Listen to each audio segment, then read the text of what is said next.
Au cinéma, c'est un autre succès de librairie qui est en ce moment sur les écrans. La bande dessinée Les Enfants de la Résistance s'est vendue à plus de 2,5 millions d'exemplaires.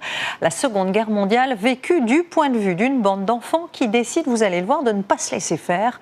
Sophie de Vessières et Héloïse Lévesque. Je suis née à Pont-à-l'Écluse, un joli petit village où je vivais une enfance heureuse. Une fois que je vous ai dit, on ne discute pas les décisions de l'arbitre. T'es pas arrêté, t'es tué! Une enfance et une innocence bouleversées par l'arrivée de la Seconde Guerre mondiale. La peur. Vous comptez rester longtemps ici? Le temps qu'il faudra. Me laissez pas! Mais aussi le refus d'abdiquer. T'es pas prêt à se laisser faire. Toute personne sortant durant le couvre-feu le fera à ses risques et périls. Gestapo, faites sortir vos élèves. Et vous, vous dites rien? Mais qu'est-ce que tu veux qu'on dise? Vous êtes rien que des lâches, c'est tout. On ne peut pas rester comme eux là, sans réagir. Les Enfants de la Résistance est inspiré d'une bande dessinée à succès, plus de 2 millions d'exemplaires vendus.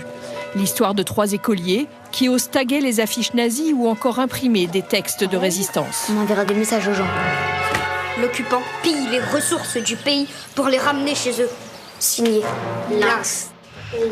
Arrête, j'ai peur. Les acteurs du film, comme la plupart de leurs camarades de classe, ont lu les aventures de ces résistants en culotte courte. Je pense qu'il le sait très bien, le danger qui court, mais il se dit, je suis un enfant, on va pas mettre un enfant en prison. Je les admire bien sûr, parce que je pense pas que je serais capable de faire ça maintenant. Les enfants résistants ont réellement existé. Des adolescents, mais pas seulement.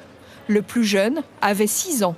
Surnommé le petit quinquin, il passait des messages pour la résistance.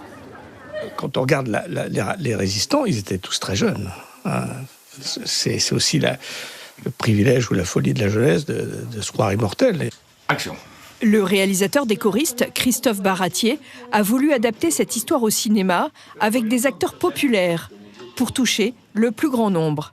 L'idée, ce serait de bloquer le train. Il y a presque plus de survivants de ces guerres-là. Donc c'est un vrai cap, où donc c'est là que le travail de mémoire il se fait et qu'il est important pour rappeler qu'ils mouraient pour la France. Il faut quelque chose qui frappe les esprits. Un film d'histoire, mais aussi d'aventure.